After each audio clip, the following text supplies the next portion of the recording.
अगर आप फेसबुक और इंस्टाग्राम पर एड्स चला रहे हैं लेकिन आपके एड्स उन लोगों को नजर आ रहे हैं जो आपकी प्रोडक्ट या आपकी सर्विसेज में बिल्कुल भी इंटरेस्टेड नहीं है, तो चाहे आपके एड क्रिएटिव कितने ही अच्छे हो जाएं, चाहे आपकी एड कॉपी कितनी ही पावरफुल हो जाए या आप एड के ऊपर कितना ही ज्यादा बजट स्पेंड कर लें, आपको रिजल्ट्स वीक ही आएंगे। मेटा एड्स में सिर्फ एड चलाना ही काफी नहीं होता। सवाल यह है कि आपका एड किसको नजर आ रहा है। अगर ऑडियंस रॉन्ग है तो आपका बजट वेस्ट होगा, लेकिन अगर ऑडियंस राइट है तो कम बजट में भी आपको बेटर सेल्स मिलेंगी, बेटर लीड्स आएंगी और आपको बेटर क्वायरीज मिल सकती हैं। अस्सलाम वालेकुम दोस्तों, मैं हूं मोहम्मद बिलाल और आप देख रहे हैं लर्न विद बिलाल। आज का हमारा lecture latest Meta ads course का लेक्चर नंबर 5 है और आज हम डिस्कस करेंगे ऑडियंस टारगेटिंग की बेसिक्स पर। आज की इस वीडियो में मैं आपको step by step simple language में गाइड करूंगा कि ऑडियंस टारगेटिंग क्या होती है, मेटा एड्स में ऑडियंस टारगेटिंग का क्या रोल है और ऑडियंस टारगेटिंग बेसिक कितने टाइप की होती है। अगर आप शॉपिफाई स्टोर चला रहे हैं, अपना ई कॉमर्स ब्रांड बिल्ड कर रहे हैं, ड्रॉप शिपिंग कर रहे हैं या आपको लोकल बिजनेस के लिए लीड्स चाहिए या आप सर्विस बेस्ड बिजनेस में आपको क्लाइंट्स चाहिए, तो ऑडियंस बेस्ड टारगेटिंग को समझना आपके लिए बहुत जरूरी है। सो वीडियो को बिल्कुल भी स्किप मत करना। आज के इस लेक्चर से आपको बिल्कुल समझ आ जाएगा कि मेटा एड्स के अंदर हर बंदा कस्टमर नहीं होता। मेटा एड्स में आपको यह समझना पड़ता है कौन आपका पोटेंशियल कस्टमर है, कौन जस्ट स्क्रॉलिंग कर रहा है, कौन इंटरेस्टेड है और कौन पहले वेबसाइट पर विजिट कर चुका है। सो यहीं से ही ऑडियंस टारगेटिंग का असल गेम स्टार्ट होता है। दोस्तों, मेटा एड्स में ऑब्जेक्टिव मेटा को बताते हैं कि आपको रिजल्ट क्या चाहिए और ऑडियंस मेटा को बताती है कि आपको रिजल्ट किन से चाहिए, कौन सी आपकी टारगेटेड ऑडियंस है। सो अगर आपने रॉन्ग ऑडियंस चूज कर ली तो आपके एड्स उन लोगों को दिखाई देंगे जो आपकी प्रोडक्ट में इंटरेस्टेड नहीं होंगे। वो क्लिक तो करेंगे लेकिन वहां से आपको कन्वर्जन्स नहीं आएंगी। सो इसलिए ऑडियंस टारगेटिंग सिर्फ एक सेटिंग नहीं है बल्कि ये आपकी कैंपेन की डायरेक्शन को डिसाइड करती है। सो बिना टाइम वेस्ट किए चलिए स्टार्ट करते हैं और देखते हैं कि ऑडियंस टारगेटिंग क्या होती है। जी दोस्तों, हम अपनी कंप्यूटर स्क्रीन पर आ चुके हैं। दोस्तों, पिछले कुछ सालों में मेटा के डैशबोर्ड के ऊपर जो सबसे ज्यादा चीजों में चेंजेस आई है वो बेसिकली ऑडियंस टारगेटिंग में आई है। तो आज हम ऑडियंस टारगेटिंग को स्टेप बाय स्टेप डिटेल से अंडरस्टैंड करने वाले हैं। सो आज हम डिटेल से अंडरस्टैंड करेंगे कि क्रिएटिवली और साइकोलॉजिकली हम अपनी ऑडियंस को कैसे टारगेट करेंगे और फेसबुक के अलग अलग ऑप्शंस को यूज करके कैसे टारगेटिंग करेंगे। लास्ट वीडियो में मैंने आपको डिटेल से गाइड किया था कि ऑडियंस का ऑप्शन हमें कहां पे मिलता है, लेकिन उससे पहले हम आहिस्ता आहिस्ता से साइकोलॉजिकली कैसे हम अपनी ऑडियंस को टारगेट कर सकते हैं इसके ऊपर कुछ डिस्कशंस कर लेते हैं। सो सबसे पहले आपको ये चीज समझ आनी चाहिए कि आपका जो प्रोडक्ट है वो किस चीज के बारे में है। क्या वो किसी की नीड सॉल्व कर रहा है या आप किसी किस्म की कोई सर्विसेज प्रोवाइड कर रहे हैं। सबसे पहले ये चीज फिगर आउट करना बहुत ज्यादा इंपॉर्टेंट हो जाती है कि आपकी ऑडियंस की age, gender, interest, behaviour, location क्या है। सबसे पहले जब आप ये डिसाइड कर लेते हैं कि आपने अपनी ऑडियंस की टारगेटिंग करनी है, उसको ग्रुप्स में डिवाइड करना है, तो आपको सबसे पहले ये पता होना चाहिए कि आपकी प्रोडक्ट क्या है और उसकी प्राइस क्या है। इसे ना मैं आपको छोटी छोटी एग्जांपल्स के साथ एक्सप्लेन करता हूं ताकि आपको ये समझ आए कि क्या साइकोलॉजी और किस तरीके से क्रिएटिवली सोचना है उस बारे में आप डिटेल से समझ पाए। अब इस चीज को एक एग्जाम्पल के साथ अंडरस्टैंड करते हैं। मान के चलें कि हम ऑनलाइन स्नीकर्स सेल कर रहे हैं। सो सबसे पहले तो हमें इस चीज को अंडरस्टैंड करने की जरूरत है कि हमारी जो प्रोडक्ट है वो किस बारे में है। अगर हमारी प्रोडक्ट्स यानी स्नीकर्स उसमें कूल फंकी डिजाइन्स हैं तो हमारी प्रोडक्ट को लेकर उसमें एज, जेंडर, इवन के इंटरेस्ट तक सब कुछ चेंज हो जाएगा। लेकिन अगर मेरे स्नीकर्स 25 इयर्स प्लस की एज के लिए है, यानी कि अगर किसी ने पार्टी में जाना है, किसी ने अगर ऑफिस जाना है, किसी ने कहीं भी जाना है तो वो ये स्नीकर्स इस्तेमाल कर सकते हैं। तो यहां पर जो ऑडियंस की सेगमेंटेशन हो जाती है ना, ये बिल्कुल अलग हो जाती है। सो हमें सबसे पहले ये चीज समझने की जरूरत है कि जो हमारा प्रोडक्ट है वो किस बारे में है। सो इसमें बेसिकली दो चीजें आ जाती हैं। एक स्नीकर्स हैं जो यंग जनरेशन को कैटर कर रहे हैं, जिसमें कूल फंकी डिजाइन आ जाते हैं। अब इसमें दूसरी चीज ये आ जाती है प्राइस की। क्या मेरे स्नीकर्स की प्राइस ऐसी है जो कोई पहली मर्तबा देखे और फौरन से उसे बाय कर ले, या मेरे स्नीकर्स की प्राइस का जो टिकट साइज है वो हाई है कि अगर कोई पहली मर्तबा देखे तो उसके माइंड में ये चीज आए कि हाँ ये स्नीकर्स तो बहुत अच्छे हैं लेकिन इसकी प्राइस अभी हाई है, और वो सोचने लगेंगे क्या वो उन्हें बाय करें या ना करें। So it will take time ताकि आप उन्हें प्रॉपर्ली कन्वर्ट कर पाए। आप उन्हें डिफरेंट ऑप्शंस दिखा के, डिफरेंट डिस्काउंट दिखा के, रीटारगेटिंग करके आप उन्हें क्लोज कर सकते हैं। सो यहां पे हम अपने स्नीकर्स की जो प्राइस रखते हैं वो तकरीबन कोई 1500 से लेकर 2500 के दरमियान रखते हैं, ताकि लोग पहली गो में ही फर्स्ट जब एड देखें तो वो उसे आसानी से बाय कर पाए। सो अब मैं आपको ये गाइड करता हूं कि अगर आपका कोई भी प्रोडक्ट है ना तो आप उसके लिए क्रिएटिवली कैसे सोच सकते हो। सो हमारी जो प्रोडक्ट है स्नीकर्स, अगर हम स्नीकर्स की बात करें तो मैं यहां ऑडियंस में आऊंगा, यहां पे मैं शो सेटिंग्स पे क्लिक करूंगा और यहां पे नीचे डिटेल टारगेटिंग में आके यहां पे फर्स्ट करें मैं स्नीकर्स ही सर्च करता हूं, तो मैं स्नीकर सर्च करता हूं तो मेरे पास एक ह्यूज वॉल्यूम आ जाता है। अराउंड कोई 14 लाख से 16 साढ़े 16 लाख की ऑडियंस का एक फिगर आ जाता है जिनको मैं टारगेट कर सकता हूं, जो स्नीकर्स लवर हैं। अगर मैं ये वाला इंटरेस्ट यूज करता हूं तो ये मेरा एड उन लोगों को नजर आएगा जो स्नीकर्स यूज करते रहते हैं या ऑनलाइन उसे देखते रहते हैं, बाइंग करते रहते हैं। सो इस तरह से इस इंटरेस्ट को ऐड करके स्पेसिफिकली जो स्नीकर्स लवर हैं उनको मैं टारगेट कर सकता हूं। सो अगर मैं फर्ज करें यहां पर सर्च करता हूं शूज को, तो शूज को लेकर भी मेरे पास एक बड़ा वॉल्यूम आ जाएगा। जैसे कि ये शूज फुटवेयर है, इसमें अराउंड कोई 72 लाख 63 हजार से लेकर 85 लाख 41 हजार तक की ऑडियंस जो इंटरेस्ट के लोग हैं वो मेरे पास आ जाएंगे। सो ये होगी हमारी बेसिक सी टारगेटिंग। जब भी हम मेटा पर एड्स रन करते हैं तो कभी भी हम एक इंटरेस्ट की टारगेटिंग नहीं करते। सबसे पहले हम अपनी प्रोडक्ट को समझते हैं, उसके प्राइस पॉइंट को समझते हैं, फिर उसको लेकर 5 से 6 अलग अलग ऑडियंस के ग्रुप्स निकालते हैं। और ये जो ऑडियंसेस के पर्सोनास होते हैं इनके इंटरेस्ट, बिहेवियर और डेमोग्राफिक सबके अलग अलग होते हैं, ताकि हम प्रॉपर्ली टेस्ट आउट कर सकें कि इनमें से कौन सा इंटरेस्ट हमारे लिए बेटर काम कर रहा है। सो हमने जो ऑडियंस सेलेक्ट की है सबसे पहले उसकी ऑडियंस की टाइप का जो पर्सोना है वो हमें डिसाइड करना पड़ेगा। सो पहली बात तो ये होगी कि वो बड़े कूल फंकी डिजाइन्स पहनती है, जेंजी ऑडियंस है। अब अगर कूल फंकी डिजाइन्स को लाइक करती है, जेंजी ऑडियंस है, तो हम रैपिंग इंडस्ट्री को भी टारगेटिंग कर सकते हैं, क्योंकि जो लोग रैप करते हैं वो स्नीकर्स, शूज वगैरह भी इस्तेमाल करते हैं। तो यहां पे हमें ब्रॉडर वे में सोचना पड़ता है और देखना पड़ता है कि कौन सी और ऑडियंस के ऐसे ग्रुप्स हैं जो इसके साथ रिलेट कर रहे हैं और उनको हम टारगेट कर सकते हैं। सो अगर मैं यहां पर रैप सर्च करता हूं तो मुझे यहां पे रैपिंग म्यूजिक करके एक बड़ा जबरदस्त सा बड़ी ह्यूज ऑडियंस वाला इंटरेस्ट मिल रहा है। इसको मैं यहां पर सेलेक्ट कर सकता हूं और इसको चूज करके मैं अपनी टेस्टिंग कर सकता हूं। सो बेसिकली ये जो इंटरेस्ट है इसके लिए मैं अलग ऑडियंस का पर्सोना बनाकर इसको भी टारगेटिंग कर सकता हूं। अब अगर हम इस चीज में और ज्यादा डेप्थ में जाते हैं तो जब भी हमने ऑडियंस के बारे में सोचना होता है दोस्तों, तो हमें बड़ा कीनली एज एन ऑडियंस समझ के अपने आप को ऑडियंस की जगह पे रख के सोचना पड़ता है कि जो हमारी टारगेटेड ऑडियंस है वो हमारी प्रोडक्ट को लेकर उसके माइंड में क्या क्या चीजें आ सकती हैं, एज एन ऑडियंस वो क्या चीज सोच सकती है।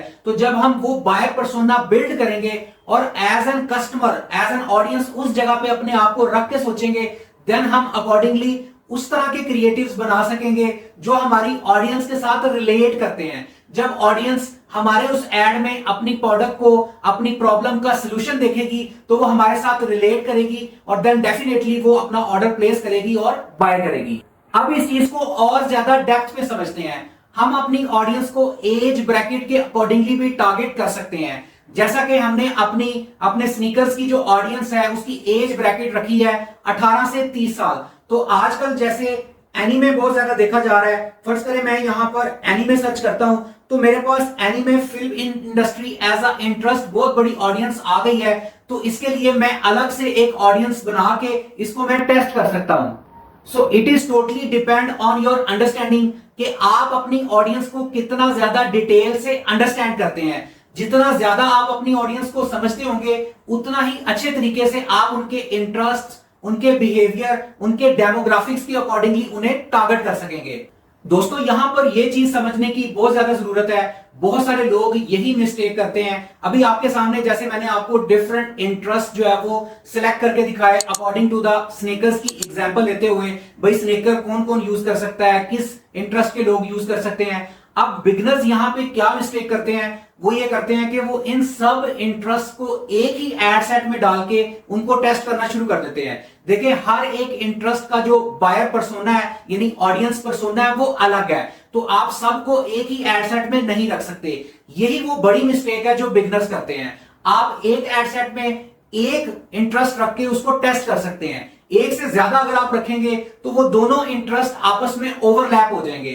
मेटा को यह समझ नहीं आएगा कि आप किस बायर पर्सोना को टारगेट कर रहे हैं, आपका जो एड क्रिएटिव है वो किस बायर पर्सोना को लेकर उसमें हुक बनी हुई है, आपने जो उसमें एड कॉपी लिखी हुई है वो किस बायर को अट्रैक्ट कर रहा है, किस बायर्स के पेन पॉइंट को हिट कर रहा है। इस चीज को मैं एक बड़ी सिंपल सी एग्जांपल के साथ आपको गाइड करता हूं। मिसाल के तौर पे आप स्कूल के ऑनर हैं और आपका जो एरिया, आपका लोकेशन है वो शाहदरा है, लाहौर के पास एक एरिया है शाहदरा। आप अब एड बनाते हैं, एड क्रिएटिव बनाते हैं, उसमें आप इस तरह से हुक करते हैं कि एडमिशंस ओपन हो गए हैं, आप अपने बच्चों का एडमिशन हमारे स्कूल में करवाएं, एडमिशन फीस बिल्कुल फ्री है, यूनिफॉर्म बच्चों को फ्री दिए जाएंगे, बुक्स बच्चों को फ्री दी जाएंगी। तो वहां की जो ऑडियंस है उनको इस तरह की चीजें अपील करती हैं, तो आपको ज्यादा से ज्यादा एडमिशंस मिलेंगे। लेकिन अगर यही एड क्रिएटिव आप गुलबर्ग, डीएचए, डिफेंस के एरिया में लाहौर में चलाते हैं तो वहां पे ये वाली जो हुक है आपकी, ये आपको रिजल्ट्स लाकर नहीं देगी, क्योंकि यहां की जो ऑडियंस है उनका कंसर्न जो है वो ये नहीं है कि एडमिशन फ्री है या बुक्स फ्री है या यूनिफॉर्म फ्री है, उनका कंसर्न है क्वालिटी के ऊपर कि हमारे बच्चों को जो एजुकेशन मिलेगी वो क्वालिटी वाली है या नहीं। तो यहां पे आपको ये ऐड चलाना पड़ेगा कि हम आपके बच्चों को क्वालिटी एजुकेशन प्रोवाइड करेंगे। सो डिपेंड करता है ऑडियंस पर्सोना के ऊपर। जिस तरह की आपकी ऑडियंस होती है उसी पर्सोना में आप ये चीज सोचते हैं, फील करते हैं और उसके मुताबिक आप अपने एड क्रिएटिव की हुक, बॉडी और सीटीए डिजाइन करते हैं। तभी आप अपनी ऑडियंस को टारगेट कर सकते हैं और उनसे बेटर रिजल्ट्स अचीव कर सकते हैं। सो आपको चाहिए कि आप इन सब अलग अलग इंटरेस्ट को अलग अलग एड सेट में डालें और उनको अलग अलग से आप टेस्ट कर सकें कि कौन सा एड सेट, कौन सा मेरा एड क्रिएटिव, कौन सी एड कॉपी का रिजल्ट्स मुझे बेटर आ रहे हैं। सो दोस्तों, इसीलिए मैं अपनी प्रीवियस वीडियोस में इस चीज के ऊपर बार बार बात करता हूं कि जब भी आपको टारगेटिंग करनी है तो आपको सबसे पहले अपना बायर पर्सोना बनाना है। बायर पर्सोना चूज करने में आपको टाइम लगेगा। आप डिफरेंट डिफरेंट ऑडियंस को, उनके इंटरेस्ट को टेस्ट करेंगे और देखेंगे कि कौन सा बायर पर्सोना आपकी प्रोडक्ट को लेकर फिट इन होता है, देन उसके ऊपर आप टारगेटिंग कर सकते हैं। मिसाल के तौर पे यहां मैं आपको एक और मिसाल देता हूं। फर्ज करें आप पानी की बोतल सेल करते हैं। अब पानी की जो बोतल है वो स्कूल को एक बच्चा भी यूज करता है, पानी की जो बोतल है वो ऑफिस जाने वाला पर्सन भी यूज करता है, और पानी की जो बोतल है वो जिम जाने वाला पर्सन भी यूज करता है। लेकिन आपकी जो पानी की बोतल है वो किस एज ब्रैकेट को, किस पर्सन को के लिए वो बनी हुई है, ये मैटर करती है। तो जब आप बायर पर्सोना बना के टेस्टिंग करते हैं देन आपको समझ आ जाती है कि आपकी एग्जैक्ट टारगेटेड ऑडियंस कौन सी है। फिर उसको आप क्लोज करते हैं और उसके ऊपर आप टारगेटिंग करते हैं, स्केल अप करते हैं, देन वहां से आपको रिजल्ट्स आना स्टार्ट हो जाते हैं। अब मैं आपको गाइड करता हूं कि आप डेमोग्राफिक्स के अकॉर्डिंग टारगेटिंग कैसे कर सकते हैं। फर्ज करें कि आप वेडिंग प्लानर हैं, तो यहां पे आके आप डेमोग्राफिक्स में ऐड करेंगे न्यूली मैरिड। सो न्यूली मैरिड में ये देखें, यहां आपके पास न्यूली इंगेज 6 मंथ, 3 मंथ, ये आपके पास डिफरेंट डेमोग्राफिक्स में लोग आ गए हैं। अब आप इनको सिलेक्ट करके इनको टारगेटिंग कर सकते हैं, क्योंकि जिनकी अभी न्यू एंगेजमेंट हुई है, आफ्टर 3 मंथ्स या आफ्टर 6 मंथ उन्होंने मैरिज करनी है, शादी करनी है, तो आप उनको टारगेटिंग कर सकते हैं। तो इस तरह आप different demographics, different interest, different behaviours के साथ आप अपनी ऑडियंस की अलग से ग्रुपिंग करेंगे और वहां से उन्हें टारगेट कर सकते हैं। वहां आपके पास जो रिजल्ट्स आएंगे उसकी बेस पर आप अपने बिजनेस को स्केल अप कर सकते हैं। सो दोस्तों, जितना ज्यादा आप कस्टमर के पर्सपेक्टिव में सोचेंगे, उनकी जगह पर रहकर सोचेंगे, देन आई एम 100% श्योर कि आपको उतने ही ज्यादा इंटरेस्ट, बिहेवियर्स और डेमोग्राफिक्स मिलेंगे जो आपकी प्रोडक्ट को लेकर आपको रिजल्ट्स प्रोड्यूस करके देंगे। सो यहां तक हमने इंटरेस्ट, बिहेवियर्स और डेमोग्राफिक्स को डिटेल से डिस्कस कर लिया। जैसा कि मैं स्नीकर्स की एग्जांपल दे रहा था और हमने एज ब्रैकेट डिसाइड की थी 18 से 35 साल, तो हम आसानी से यहां पे 18 से 35 साल की जो ब्रैकेट है उसे हम चूज कर सकते हैं। उसके बाद बात करते हैं लोकेशंस की। लोकेशन के ऊपर लास्ट वीडियो में दोस्तों मैं आपको डिटेल से गाइड कर चुका हूं कि किस तरह से आप लोकेशंस को सेलेक्ट करते हैं। यहां पे मैं आपको जस्ट थोड़ा सा ओवरव्यू दे देता हूं। मिसाल के तौर पे यहां पे जो मेरा एड है वो पाकिस्तान के 50 सिटीज में चल रहा है। अगर मैं चाहूं तो कोई स्पेसिफाई भी कर सकता हूं, अगर मैं चाहूं किसी एरिया को इंक्लूड या एक्सक्लूड कर सकता हूं। मिसाल के तौर पे मैं यहां पर लिखता हूं पाकिस्तान, पाकिस्तान पूरा पाकिस्तान मेरे पास फर्ज करें यहां सिलेक्ट हो गया है। अब ये मैं इंक्लूड ऑल एरियाज करता हूं। अब मेरा ऐड जो है वो पूरे पाकिस्तान में नजर आएगा, लेकिन मैं चाहता हूं कि इसमें जो मेरा ऐड है फर्ज करें वो लाहौर में नजर ना आए। तो आप यहां जैसे यहां पे इंक्लूड की ऑप्शन है वैसे यहां पे एक्सक्लूड भी है। तो एक्सक्लूड में अगर मैं यहां पे लाहौर एंटर करता हूं, लाहौर पंजाब पाकिस्तान करता हूं, तो अब मेरा ऐड जो है वो पूरे पाकिस्तान में तो नजर आएगा, लेकिन लाहौर उसमें से एक्सक्लूड हो जाएगा। तो इस तरह से आप इंक्लूड या एक्सक्लूड कर सकते हैं। और फर्ज करें आप कहते हैं कि लाहौर के इस एरिया में, मिसाल के तौर पे ये एक स्पेसिफिक एरिया है, लाइक ये गुलबर्ग का एरिया है, यहां पे आपका ऐड नजर आना चाहिए, बाकी एरिया में नहीं नजर आना चाहिए। तो यहां से आप पिन पकड़ेंगे और पिन को सबसे पहले यहां से आप इंक्लूड की ऑप्शन सेलेक्ट कर लेंगे और ड्रॉप पिन पकड़ के यहां इस जगह पे आप उसे ड्रॉप कर देंगे। अब यहां आपने ड्रॉप किया, अब वो इसका रेडियस बता रहा है कि इतने किलोमीटर में आपका ऐड नजर आएगा। मिसाल के तौर पे मैं इसको कम करके अगर 2 किलोमीटर कर देता हूं, तो इसका मतलब यह है कि जो मेरा ऐड है लाहौर के इस एरिया में 2 किलोमीटर के रेडियस में नजर आएगा। सो इस तरह से आप लोकेशन में इंक्लूड भी कर सकते हैं, एक्सक्लूड भी कर सकते हैं। अगर आप चाहते हैं कि आपका ऐड पाकिस्तान की तमाम बड़ी सिटीज में नजर आए, तो उसके लिए सिंपल मैं पहले भी बता चुका हूं कि आप यहां सिंपली पाकिस्तान लिखेंगे और पाकिस्तान में आके यहां पे आप 3 डॉट्स पे क्लिक करेंगे, ओनली इंक्लूड सिटीज पे क्लिक कर देंगे, तो आपका ऐड अब 50 सिटीज में नजर आ रहा है। पाकिस्तान के जो 50 बड़े शहर हैं वहां पे आपका ऐड नजर आएगा। सो इस तरह से लोकेशन के अकॉर्डिंगली भी आप जिस तरह की आपकी प्रोडक्ट है, जहां पे उसकी अवेलेबिलिटी है, उसके मुताबिक आप टारगेटिंग कर सकते हैं। दोस्तों यहां तक हमने डिटेल से अंडरस्टैंड कर लिया कि according to the interest, according to the behaviour, according to the demographics आप किस तरह से टारगेटिंग कर सकते हैं। लेकिन आई एम 100% श्योर कि यहां तक अभी भी आपको एक कंफ्यूजन है, आपके माइंड में अभी भी ये चल रहा है कि अगर आप एक कैंपेन बनाते हैं, उसमें एक एड सेट लगाते हैं, तो क्या आप उसमें एक इंटरेस्ट टारगेट करेंगे, 2 इंटरेस्ट को टारगेट करेंगे या 3 इंटरेस्ट को टारगेट करेंगे। दोस्तों अगर आप YouTube पे डिफरेंट वीडियोस देखते हैं तो कोई आपको ये कहता है कि आपको एक एड सेट लगाना चाहिए, उसमें एक इंटरेस्ट टारगेट करना चाहिए। कोई आपको ये बोलता है कि एक एड सेट में आप मल्टीपल इंटरेस्ट टारगेट करें। कोई आपको ये बोल रहा होता है कि आप एड सेट के अंदर ब्राउड टारगेटिंग करें, लाइक ओपन टारगेटिंग करें। तो मैं यहां पे आपको जो इसका परफेक्ट आंसर देना चाहूंगा वो ये है कि it is totally depend on you and your targeted audience, क्योंकि इस तरह से टारगेटिंग काम नहीं करती। अगर किसी ने बोल दिया एक इंटरेस्ट टारगेट करो, आपने एक कर दिया। अगर किसी ने बोल दिया मल्टीपल इंटरेस्ट टारगेट करो, आपने उसको देख के मल्टीपल इंटरेस्ट टारगेट करना शुरू कर दिए। अगर किसी ने बोल दिया कि ब्रॉड टारगेटिंग करो, तो आपने ब्रॉड करना शुरू कर दी। ये सिस्टम इस तरह से टारगेटिंग का काम नहीं करता। It is totally depend on testing. आप टेस्टिंग करते हैं और जो रिजल्ट्स आते हैं उन रिजल्ट्स के ऊपर आप डिसीजन मेकिंग करते हैं। सो जब तक आप टेस्टिंग नहीं करेंगे आपको बिल्कुल भी समझ नहीं आएगा कि कौन सा वाला एड सेट आपके लिए परफेक्ट काम कर रहा है। सो यहां पर इस चीज को मैं एक सिंपल एग्जांपल के साथ आपको क्लियर करता हूं, ताकि आपको बिल्कुल क्लियर हो जाए कि पहले किस तरह की टारगेटिंग काम करती थी और आजकल किस तरह की टारगेटिंग काम कर रही है। मिसाल के तौर पे लोग पहले काम कैसे करते थे, उन्होंने एक कैंपेन बनाई, उसमें 3 एड सेट्स लगा दिए और हर एड सेट के अंदर एक एक इंटरेस्ट लगा दिया। फिर इसको 5 to 6 डेज के लिए एड रन करते थे और वॉच करते थे कि इसमें से कौन सा इंटरेस्ट जो है वो बेटर परफॉर्म कर रहा है। मिसाल के तौर पे एड सेट 1 और एड सेट 2 परफॉर्म नहीं किया, एड सेट 3 परफॉर्म किया, तो वो ये अज्यूम कर लेते थे कि एड सेट 3 का जो इंटरेस्ट है, उनकी प्रोडक्ट को लेके जो टारगेटेड ऑडियंस है वो इस इंटरेस्ट में काम कर रही है। अब वो क्या करते थे कि फ्यूचर में जितनी कैंपेन्स रन करते थे वो इसी इंटरेस्ट के ऊपर, एड सेट 3 के इंटरेस्ट के ऊपर बेस कर लेते थे। पहले ये सिस्टम काम करता था, लेकिन मेटा एंड्रोमेडा की लेटेस्ट अपडेट्स आने के बाद ये सिस्टम अब इस तरह से परफॉर्म नहीं कर रहा। मैं अब आपको इसकी रीजन बताता हूं कि इसके पीछे रीजन क्या है, अब ये सिस्टम काम क्यों नहीं कर रहा। अब मिसाल के तौर पे आपने एक कैंपेन, उसमें एक एड सेट लगाया और उसमें एक इंटरेस्ट आपने लगा दिया। सो अब मेटा फर्ज करें कि ये आपकी पूल ऑफ ऑडियंस है, लेकिन मेटा सिर्फ इसी पे डिपेंड नहीं करेगा, वो आपका एड और ब्रॉडर वे में लेके जाएगा। वो देखेगा कि आपका जो ये एड है वो और कौन सी इंटरेस्ट की ऑडियंस को कैटर कर सकता है। सो इसी बेसिस पर आज का एल्गोरिथम काम करता है। अब आप इस एल्गोरिथम से अप टू डेट कैसे रह सकते हैं, इस बारे में डिटेल से बात करते हैं। अब मिसाल के तौर पे मैंने एक एड सेट बनाया, उस एक एड सेट में मैं ऐसी टारगेटिंग दूंगा जिससे मेटा के पास एक ब्राउड ऑडियंस आ जाए। जब मेटा के पास बड़ा रूम आएगा, ब्राउड ऑडियंस आएगी, सो उसके अकॉर्डिंगली मेटा जो परफॉर्मेंस है वो बेटर प्रोवाइड कर सकेगा।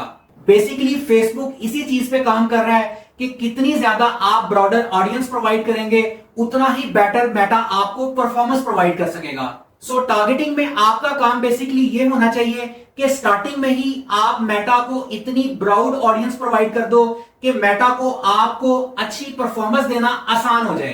कितनी ज्यादा ब्रॉडर ऑडियंस होगी, मेटा के पास उतने ही बेहतरीन चांसेस होंगे कि वहां से आपको बेटर रिजल्ट्स लाके अच्छी परफॉर्मेंस प्रोवाइड कर सके। अब मैं आपको फेसबुक के टर्म्स बिल्कुल बेसिक लेवल पे गाइड करता हूं कि क्या चीज मैं आपको समझाना चाह रहा हूं।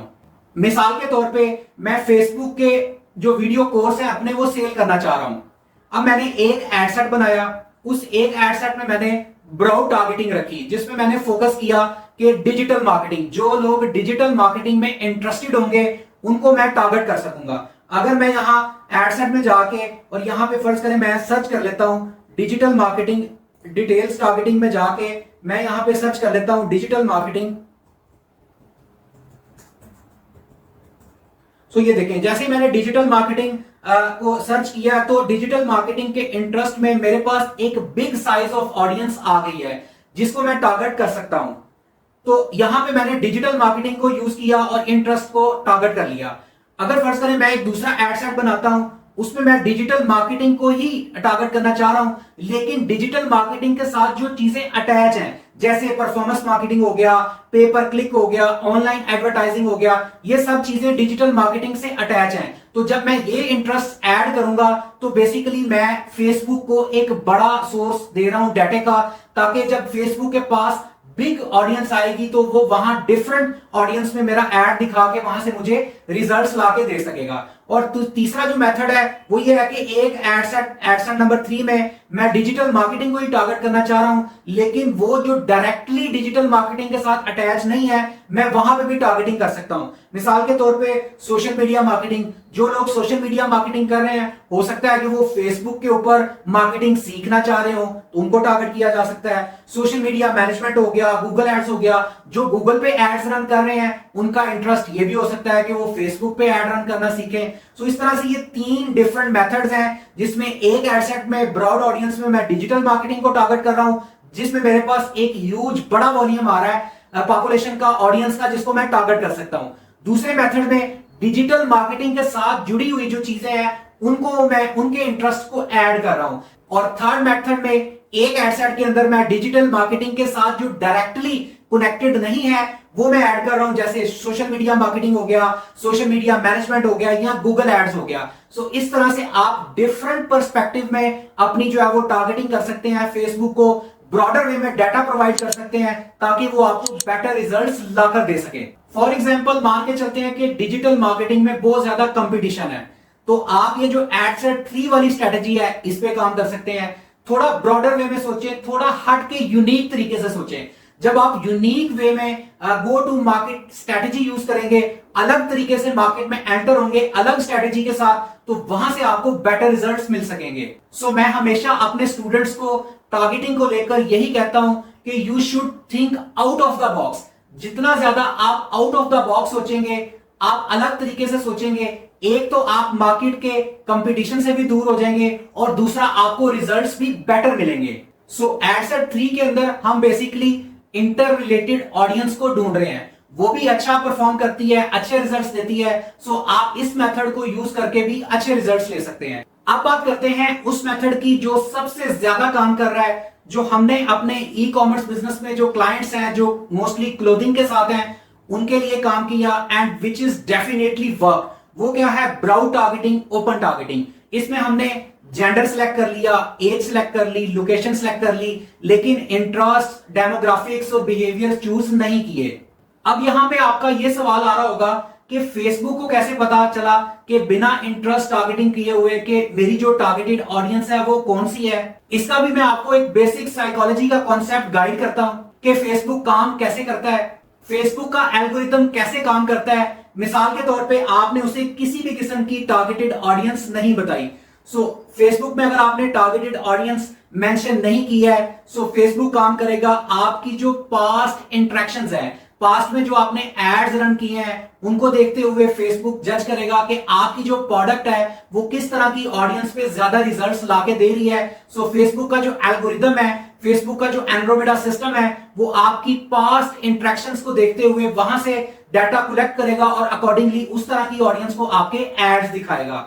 उसके बाद जो आपके एड क्रिएटिव्स हैं, एड क्रिएटिव में आप क्या बात कर रहे हैं, किस तरह की ऑडियंस को आप टारगेट कर रहे हैं, क्या आप क्वालिटी के ऊपर एड में बात कर रहे हैं या आप क्वांटिटी के ऊपर बात कर रहे हैं। जिस तरह का आपका एड होगा उससे मिलती जुलती ऑडियंस को फेसबुक आपका एड दिखाएगा। उसके बाद आपने अपनी एड कॉपी में जो चीजें लिखी है, दोस्तों मैं अक्सर अपने स्टूडेंट्स को ये बात लाजमी कहता हूं कि एड कॉपी बहुत इंपॉर्टेंट है। अब जो लेटेस्ट सिस्टम आ चुका है मेटा एंड्रोमेडा का, उसके मुताबिक मेटा आपकी एड कॉपीज को प्रॉपर्ली रीड करता है और एड कॉपीज से रेलेवेंट जो टारगेटेड ऑडियंस होती है उनको आपका एड दिखाता है ताकि आपको वहां से बेटर रिजल्ट्स आ सके। जो टारगेटेड ऑडियंस आपके एड को लेकर फिट इन होगी उसको फेसबुक आपका एड दिखाएगा। अब मैं आपको यह दिखाता हूं कि ब्राउड टारगेटिंग कैसे हेल्पफुल होती है। हमने अपने एक क्लाइंट के लिए ब्राउड टारगेटिंग में काम किया और बिल्कुल मिनिमम से बजट से हमने बहुत अच्छे रिजल्ट्स प्रोड्यूस किए। अब मैं आपको इसकी रीजन बताता हूं। ब्राउड टारगेटिंग में एक तो अपॉर्चुनिटी क्रिएट हो जाती है ब्रॉडर वे में काम करने की, ज्यादा ऑडियंस को आपका एड नजर आता है, ऑडियंस का जो साइज है वो बढ़ जाता है। मिसाल के तौर पे आपकी जो ऑडियंस है वो 10 मिलियन की है, फेसबुक ने पहले 4 मिलियन को आपका एड दिखाया, उसके रिजल्ट्स आए। फिर 3 मिलियन की जो ऑडियंस है उसको ऐड दिखाया, उसमें से रिजल्ट आए। फिर 5 मिलियन की जो ऑडियंस है उसको ऐड दिखाया। डिफरेंट ग्रुप ऑफ ऑडियंस को ऐड दिखा के अपॉर्चुनिटी ज्यादा मिल गई, ऑडियंस का साइज ज्यादा मिल गया, जिसकी वजह से ज्यादा बेटर रिजल्ट्स आ पाए। दैट्स व्हाई ब्रॉडर वे में जो ऑडियंस टारगेटिंग है उसके रिजल्ट्स ज्यादा अच्छे आते हैं। मेटा का एल्गोरिदम अच्छे तरीके से उन ऑडियंस को कैटर कर पाता है और वहां से वो आपको रिजल्ट्स लाके दे पाता है।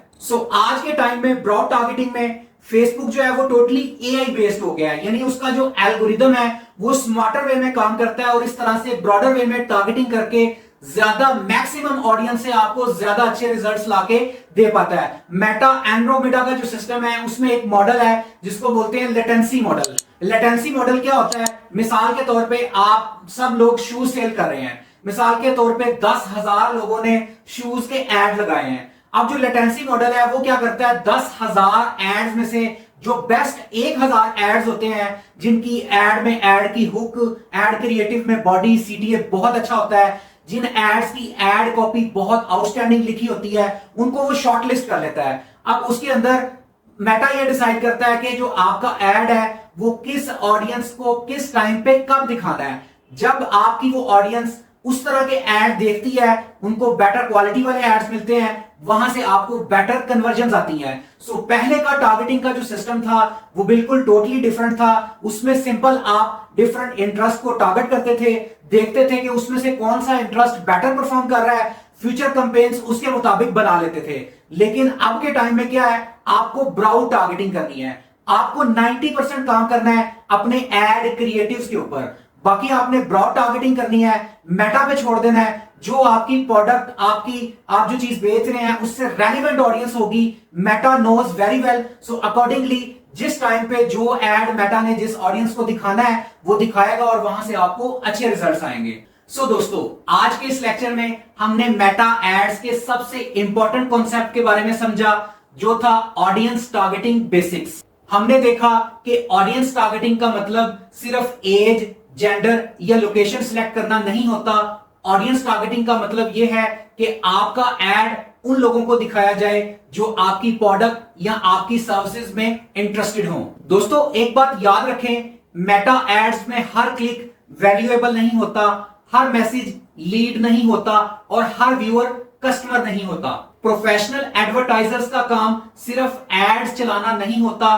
प्रोफेशनल एडवर्टाइजर्स का काम होता है राइट ऑडियंस को राइट मैसेज के साथ टारगेट करना। अगले लेक्चर में हम ऑडियंस टारगेटिंग को एडवांस लेवल पर अंडरस्टैंड करेंगे। हम देखेंगे कि कस्टम ऑडियंस, लुक-अलाइक ऑडियंस कैसे बनाई जाती है, यानी उन लोगों को कैसे टारगेट करना है जो ऑलरेडी आपके ब्रांड, आपके बिजनेस को जान चुके हैं, और मेटा को कैसे ये बात डिलीवर करनी है कि मुझे मेरे इन कस्टमर्स की तरह के बेस्ट कस्टमर्स लाकर दो। नेक्स्ट लेक्चर बहुत इंपॉर्टेंट है उन लोगों के लिए जो Shopify store, e commerce business, retargeting business या स्केलिंग की स्ट्रेटेजी पे काम करना चाह रहे हैं। अगर आपको आज का लेक्चर इंफॉर्मेटिव लगा है तो अभी चैनल को सब्सक्राइब कर लें, वीडियो को लाइक करें और बेल नोटिफिकेशन को प्रेस कर लें ताकि लेटेस्ट इंफॉर्मेशन सबसे पहले आपको मिल सके। दोस्तों, अगर आप चाहते हैं कि कोई प्रोफेशनल आपके लिए शॉपिफाई स्टोर डिजाइन करे जो फुली ऑप्टिमाइज्ड हो और आपके लिए मेटा मार्केटिंग की सेल्स की कैंपेन रन करके दे जो आपको रिजल्ट्स लाके दे, तो हमारी एक प्रॉपर प्रोफेशनल्स की टीम है जो आपको ये तमाम सर्विसेज प्रोवाइड कर सकती है। हम आपके लिए fully optimised Shopify store design कर सकते हैं, फेसबुक बिजनेस पेज और एड अकाउंट को सेटअप कर सकते हैं, पिक्सल और कन्वर्जन एपीआई को सेटअप कर सकते हैं, प्रोफेशनल सेल्स कैंपेन और लीड जनरेशन कैंपेन आपके लिए रन कर सकते हैं, कस्टम ऑडियंस और रीटारगेटिंग स्ट्रेटजी आपके लिए सेटअप कर सकते हैं और आपके बिजनेस के लिए कंप्लीट मेटा स्ट्रेटजी प्रोवाइड कर सकते हैं। पूरे पाकिस्तान में ऑनलाइन कारोबार करने वालों को हम स्पेशल सर्विसेज प्रोवाइड करते हैं। स्क्रीन पर दिए गए व्हाट्सएप नंबर पे आप राब्ता कर सकते हैं। हमारी प्रोफेशनल्स की टीम आपको गाइड करेगी कि आपके बिजनेस के लिए कौन सी कैंपेन और कौन सी मार्केटिंग स्ट्रेटजी बेस्ट रहेगी। अपना बहुत सारा ख्याल रखें, दुआ में याद रखें। अल्लाह हाफिज।